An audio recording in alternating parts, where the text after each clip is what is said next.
Assalamualaikum warahmatullahi wabarakatuh. Eh, Hari ini saya akan menjelaskan tugas tentang matematika dan peradaban manusia. Yang pertama ada definisi matematika. Kata matematika berasal dari bahasa Yunani kuno, yaitu matema, yang berarti pengkajian, pembelajaran ilmu yang ruang lingkupnya menyempit, dan arti teknisnya menjadi pengkajian matematika. Bahkan demikian juga pada zaman kuno, kata sifatnya adalah matematikos, berkaitan dengan pengkajian atau tekun belajar. Yang lebih jauhnya berarti matematis. Secara khusus, matematika tekna di dalam bahasa Latin, ars mathematica, berarti seni matematika. Di antara beberapa pendapat para ahli dalam memberikan batasan matematika antara lain, matematika merupakan bahasa simbol. Itu dari Johnson dan Michael dari Lerner. Matematika di samping sebagai bahasa simbolis juga merupakan bahasa universal. Menurut Paling, matematika merupakan cara untuk menemukan jawaban terhadap masalah yang dihadapi manusia dengan menggunakan informasi pengetahuan tentang bentuk dan aturan, pengetahuan tentang menghitung.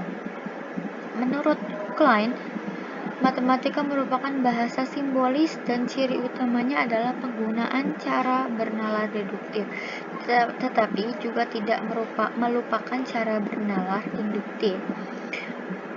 Menurut James, matematika adalah ilmu tentang logika. Menurut Herman Handoyo, matematika adalah ide atau konsep abstrak yang tersusun secara hierarkis dengan penalaran yang deduktif. Menurut Johnson dan Rising, matematika adalah pola berpikir, pola mengorganisasikan pembuktian yang logik. Yang kedua ada awal mula munculnya matematika. Ilmu matematika sudah ada dan munculnya itu bersamaan dengan diturunkannya manusia yang pertama ke dunia ini. Pada masa itu, matematika muncul namun masih bersifat matematika sederhana dan terapan yang belum ada teorema-teorema yang mengatur serta belum dapat dituliskan dalam bentuk formula. Matematika merupakan salah satu ilmu pengetahuan tertua yang terbentuk dari penelitian bidang dan ruang. Sebelum zaman modern dan pengetahuan yang tersebar global, contoh-contoh tertulis dari pembangunan matematika yang baru telah mencapai kemilauannya hanya di beberapa tempat. Tulisan matematika terkuno yang pernah ditemukan adalah Plimpton 322 atau matematika Babilonia yang tahun 1900 sebelum Masehi, lembaran matematika Moskow atau matematika Mesir yang berangka tahun 1850 sebelum Masehi, lembaran matematika Rin atau matematika Mesir yang berangka tahun 1650 sebelum Masehi, dan Sulba Sutra atau matematika India yang berangka tahun 800 sebelum Masehi. Yang kedua ada awal mula munculnya matematika. Ilmu-ilmu yang terkandung di dalamnya itu tidak langsung muncul begitu saja dan munculnya secara bersamaan, tetapi melalui berbagai tahapan seperti pengemukakan pendapat dari para tokoh matematika, dan ada beberapa pendapat tokoh matematika yang sudah diterima namun kemudian dijungkalkan oleh pendapat tokoh lain hingga muncul formula yang belum dapat dipatahkan kebenarannya, seperti ilmu matematika yang kita kenal sekarang. Matematika sebagai ilmu yang lahir dari pemikiran manusia adalah sangat tergantung dari fondamen pikir seseorang. Seseorang yang memulai segala sesuatu dengan mempercayai adanya awal, maka ia disebut kaum fundamentalis. Sedangkan orang yang menggunakan dasar intuisi sebagai awal aktivitas pikirnya disebut sebagai kaum intuisionis. Matematika juga akan terus berkembang mengikuti perubahan waktu, dan perkembangannya itu tidak dapat dipastikan sampai kapan. Mungkin tidak dapat diperhitungkan sampai kapanpun juga.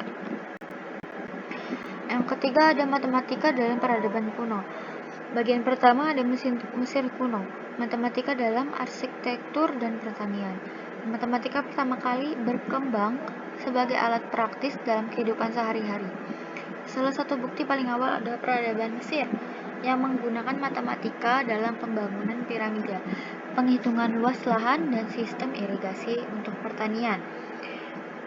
Nah, untuk geometri dalam pembangunan piramida, yaitu arsitek Mesir menggunakan konsep geometri untuk memastikan piramida berdiri dengan simetris dan stabil. Nah, untuk sistem desimal Mesir menggunakan simbol angka hieroglif, mereka melakukan operasi penjumlahan dan pengurangan dasar. Bagian kedua ada Babilonia, yaitu penggunaan matematika dalam astronomi dan waktu.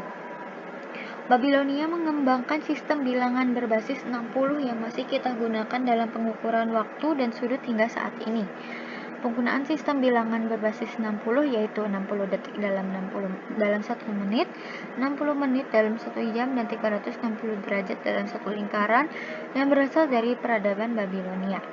Nah, dalam astronomi itu mereka mencatat pergerakan planet dan meramalkan gerhana berdasarkan pola numerik. Bagian ketiga ada Yunani kuno, yaitu awal matematika sebagai ilmu pengetahuan. Di Yunani, matematika berkembang sebagai ilmu yang lebih abstrak dan teoritis. Ada Pythagoras, yaitu mengembangkan teorema tentang hubungan sisi segitiga. Ada Euclid, yaitu menulis elemen yang menjadi dasar geometri modern. Ada Archimedes yang menggunakan prinsip kalkulus untuk menghitung volume benda.